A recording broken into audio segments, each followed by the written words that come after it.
chaque semaine, on a 2 nouvelles Intersport qui souscrivent à notre offre, alors que c'est une centrale d'achat. Hein. Pourquoi? Parce que ça marche. Et ils sont passés d'un quelque chose qui ne marchait pas à quelque chose qui marchait. Ça change tout. Bonjour et bienvenue dans cette série de cartes blanches dédiée aux leaders de l'IT. J'ai le plaisir de recevoir pour cette nouvelle carte blanche Marc Tayeb, PDG et fondateur de WeFirst. Bonjour Marc. Bonjour Olivier. Alors rappelons-le, WeFirst est un opérateur de télécom spécialisé dans le Wi-Fi. Vous gérez, opérez, installez des réseaux Wi-Fi pour les entreprises. Et vous avez choisi pour cette carte blanche de nous parler de Wi-Fi. Voilà. Est-ce que c'est encore un sujet, Marc? Parce qu'on peut se dire le Wi-Fi, c'est une commodité. J'installe une box, j'ai du Wi-Fi. J'installe du Wi-Fi assez facilement. Pourquoi ce choix de carte blanche? Alors surtout, pourquoi c'est pas une commodité? Oui, pourquoi c'est pas une C'est commodité? pas une commodité parce que le Wi-Fi vu comme une borne posée sur un mur ou un plafond, c'est une commodité, il n'y a pas de doute. Mhm. Le Wi-Fi qui est un service qui fonctionne, c'est pas une commodité parce que c'est difficile à faire, parce que c'est quelque chose d'invisible, parce que les gens basculent après sur la 5G et bouffent leur réseau, parce qu'au bout d'un moment, on le voit d'ailleurs nous sur notre marché, on a des demandes de DSI qui disent j'ai du Wi-Fi depuis 10 ans, mais maintenant je voudrais du vrai Wi-Fi. Alors qu'est-ce qui est simple et qu'est-ce qui est compliqué du vrai Wi-Fi pour reprendre ce que vous dites? C'est quoi? Le plus fondamental, c'est le design du site. C'est Mhm. où est-ce que vous mettez vos bornes. Pourquoi? Parce que c'est assez intuitif de dire que si 2 bornes sont éloignées, alors il y a des trous de couverture. Donc ça, tout le monde l'a compris. Donc bon, la tendance est plutôt à faire du carpet bombing de bornes. Mais il y a autre chose qui est beaucoup moins intuitif, c'est de rapprocher les bornes, et quand on les rapproche, elles s'aveuglent. D'accord. Et donc si on commence à réfléchir sur cette espèce de théorème de la vie du Wi-Fi, bah, c'est un problème. Donc Quand vous dites elle s'aveugle, c'est quoi? C'est elle s'aveugle, c'est-à-dire que vous vous retrouvez avec je la retrouve comme plus. un embouteillage. D'accord. Donc vous vous retrouvez avec des bornes qui parlent les unes sur les autres, comme un concert de 2 chansons en même temps. Mhm. Et donc le jeu du Wi-Fi, c'est d'arriver à voir l'onde qui rebondit de toutes parts, sur toutes les textures, et de faire un design de haute couture. Mhm. Voilà. Et une fois que c'est fait, ça marche, et on n'en parle plus. Mais le faire n'est pas du tout une commodité. C'est-à-dire que des entreprises pensent avoir installé du Wi-Fi, se rendent compte qu'à un moment donné que ça fonctionne pas, ou justement le Wi-Fi ou les bornes deviennent aveugles. Est-ce que vous avez un exemple un peu de structure que vous avez pu équiper ou d'illustrer un peu cette Bien sûr. complexité? C'est spécialisé dans certains cas, je pense notamment à des bâtiments sur des grandes distances ou des murs épais ou des choses comme ça, c'est où il n'y a pas vraiment de schéma, je dirais classique. Alors, toutes les sociétés sont concernées par un bon Wi-Fi, D'accord. puisqu'on va tous l'utiliser. C'est un peu le ciment à l'intérieur d'un immeuble. Hein. Vous pouvez faire avoir un super mobilier, mais si vous n'avez pas de bon mur, bon, voilà, votre maison, elle est poreuse. C'est Mhm. pareil, c'est une colonne vertébrale, le Wi-Fi. Alors, qui nous a sollicité? Mhm. On a commencé évidemment par les petits clients. On a commencé par des petits hôtels, puis après des grands hôtels comme le Ritz. Et puis après, on est passé à des choses un peu plus grosses. Donc, Thierry Cotillard qui nous a demandé pour Intermarché de déployer la totalité des Intermarchés. C'est pas n'importe quel déploiement. C'est 150 magasins par mois. C'est un rythme de déploiement monstrueux et de qualité. Donc, il faut faire vite et bien. C'est les demandes des retailers. On a Alexandre Bompard qui nous a fait la même demande sur Carrefour. On a Neuroto, Fabien Derville. On a des gens très sérieux, Mhm. des vrais experts du retail qui sont venus nous voir. Et le retail, c'est pas n'importe quoi. C'est ceux qui négocient le mieux. C'est ceux qui ont des DSI les plus grosses. Et donc, ce sont des gens qui ont pensé que c'était bien de confier le Wi-Fi à l'expert du Wi-Fi qui est WeFirst. Alors, on a sur ce marché des gros opérateurs, des opérateurs globaux qui font un peu tout, donc qui sont positionnés historiquement, qui étaient sur ces hotspots, notamment vous parliez des hôtels ou des campus, on les retrouvait, ces opérateurs. Puis d'un autre côté, il y a les intégrateurs qui installent du matériel Wi-Fi. C'est-à-dire qu'il y a encore une place pour un acteur, un pur player du Wi-Fi comme WeFirst. Vous allez me répondre oui, mais en quoi justement vous trouvez votre place? Ça veut dire que ça soit d'un côté ou d'un autre, ils ne répondent pas à la demande, ou ils se positionnent de manière C'est inefficace, je dirais? c'est une très bonne question. C'est un peu, y a-t-il une place pour Starbucks alors qu'il y a un café dans tous les restaurants? C'est une Voilà. bonne comparaison, Et Marc, donc, ouais. et donc, en fait, vous voyez bien que vous avez envie d'aller dans un endroit où vous allez avoir du bon café Mhm. et bah, vous voulez avoir du bon Wi-Fi. Et on s'aperçoit que quand on est expert du Wi-Fi, eh ben, ça intéresse. Ça intéresse parce que les DSI n'ont pas envie de recevoir d'appel de leur président. Mhm. Le président, il n'a pas envie de ne pas se connecter. Je vous rappelle qu'ils achètent des logiciels, des SAP, etc., pour faire fonctionner leur magasin, etc.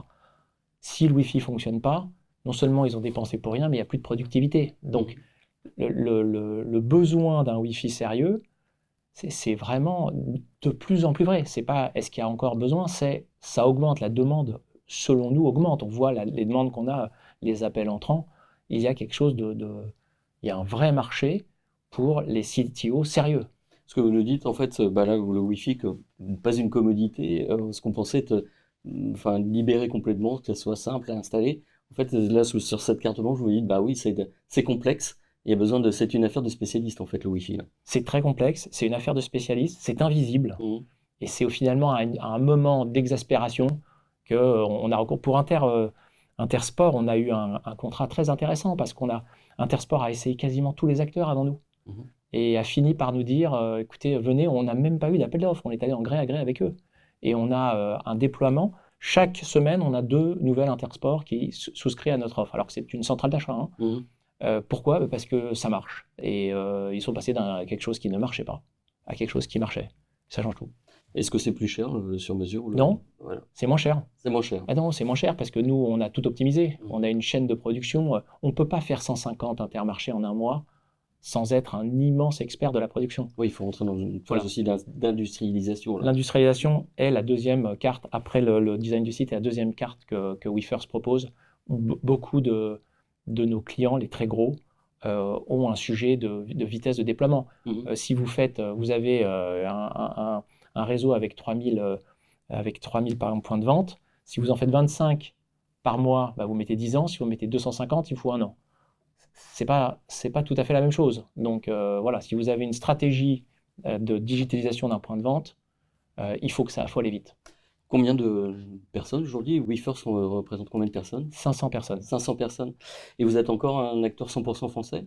C'est le cas 100% aujourd'hui? français, oui, bien sûr, bien sûr. Est-ce que du coup, là, vous surfez un petit peu, impossible de ne pas parler de souveraineté aujourd'hui, sur cette vague un peu souveraine? Est-ce que ça vous apporte aussi un argument supplémentaire vis-à-vis des clients, notamment dans le retail, par exemple? Alors, c'est assez intéressant ce que vous posez comme question parce que depuis le début, Mhm. toute l'équipe voulait faire un acteur français et leader mondial. C'était l'objectif. Est-ce que quand on a changé d'actionnaire, même le groupe Bolloré, qui était notre précédent actionnaire, a souhaité que l'actionnaire qui rentre soit français. Mhm. Et nous aussi. Donc il y avait une espèce de volonté d'avoir un acteur français qui travaille avec des outils français, des employés français qui soient qu'on puisse pas dépendre de quelqu'un d'autre. Mhm. Ça n'a rien à voir avec du chauvinisme, hein, ça a à voir C'est avec vraiment le sujet de dépendance, quoi. exactement Mhm. sujet de dépendance. Et donc on a travaillé comme ça. Et puis ça nous a bien réussi parce que on a la culture française sur la tech est très bonne. Mhm. Il y a des gens très sérieux, il y a des développeurs très sérieux. Alors Marc, vous êtes un opérateur 100% français, mais qui ne se limite pas à la métropole. Vous commencez à vous développer aussi à l'international, en Europe notamment. Alors je crois qu'on est leader en Allemagne aussi, Mhm. on est leader en Hollande, on est très présent en Espagne, il y a une croissance en Espagne qui est phénoménale. Il y a l'Italie, il y a l'Angleterre. Je crois qu'on est présent parce qu'on est quand même présent dans peut-être 60 pays. Parce qu'à chaque fois qu'un site s'ouvre, bah, nous, on sait l'opérer, on a des outils internationaux. Les gros bureaux, c'est ceux que je vous ai cités. Et à la question que vous allez me poser, pardon de l'anticiper, mais est-ce qu'on va continuer sur les autres pays? La réponse est oui. Oui, c'est-à-dire que vous allez continuer à vous développer, mais on peut se dire aussi, moi, la question que je me pose, c'est de dire, ouais, mais ça revient à cette question, y a-t-il encore une place pour un petit acteur? 500 personnes même qui se développent, ça reste un petit acteur. Est-ce que la vocation, c'est pas de se faire acheter, de se faire absorber par un plus gros qui peut être français, voire même étranger? Alors, dans les 3 questions en une, la première, c'est est-ce qu'on est petit? On ne se pose pas la question comme ça. Mhm. C'est peu importe ce qu'on est-ce qu'on est en train de grossir et de s'améliorer? La réponse est oui. Est-ce qu'on pense qu'on va encore s'améliorer et grossir? La réponse est oui.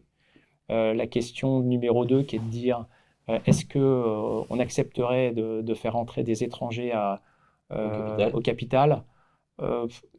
Alors, pardon, je réponds parce que j'y ai pas réfléchi, mais un minoritaire, je crois que ça ne nous dérangerait pas Mhm. au nez, mais ça passait pas, on s'est jamais posé la question. Et puis pour un majoritaire, non, puisqu'on a une stratégie de souveraineté très importante. D'accord. Elle Et reste dans les gènes, quoi. elle reste dans les gènes et on en est assez fiers. Et puis il n'y a pas de raison de changer. On a des très beaux actionnaires en France. Nous, on a la BNP au capital, on a de la BPI au capital, on a Amundi et Crédit Agricole. Ce sont que des actionnaires de très grande valeur. J'ai le coutume de clore ces interviews carte blanche par une question un peu, la question rituelle qui est la question miroir. Quelle question vous posez-vous, Marc, ou vous souhaiteriez que je vous pose? La question qu'on me pose souvent, que vous ne m'avez pas posée, c'est est-ce qu'on a peur de Starlink? D'accord. Est-ce que vous avez peur de Starlink alors, Marc? La réponse est non. Mhm. Pour des raisons de physique de l'onde, Starlink, ça vient du ciel, ça ne peut pas traverser tous les murs. Donc Starlink va faire l'extérieur et nous, on va faire l'intérieur. D'accord. Et en fait, ça revient, en fait, Starlink est le concurrent des opérateurs de Plus. téléphonie mobile, plus ou des opérateurs globaux, quoi, en fait. Oui, plus des opérateurs, mais je ne suis pas très inquiet non plus pour les opérateurs 5G parce que je pense quand même qu'il y a une histoire de réseau et donc à mon avis, c'est plus compliqué que ça en a l'air de récupérer 100% du marché par le ciel. Alors, Marc, Starlink n'est peut-être pas un concurrent, plutôt un concurrent des opérateurs globaux et des opérateurs mobiles, mais du coup, on voit se développer la 5G privée, on attend la 6G, il y aura une 6G privée. Vous ne craignez pas d'être un peu disturbé justement par l'arrivée de la 6G? La 6G, il y a eu une réunion la semaine dernière qui a acté le calendrier de la 6G. Mhm. Je crois qu'il ne se passera rien avant 2030. Le calendrier a été figé. Je pense que ça va donner une autoroute pour le Wi-Fi 7, Mhm. qui est un Wi-Fi qui est un peu plus technique que les autres Wi-Fi, qui est plus difficile à positionner, mais qui est très performant. Donc moi je pense que De Wi-Fi 7, donc merci de nous avoir remis le Wi-Fi au centre.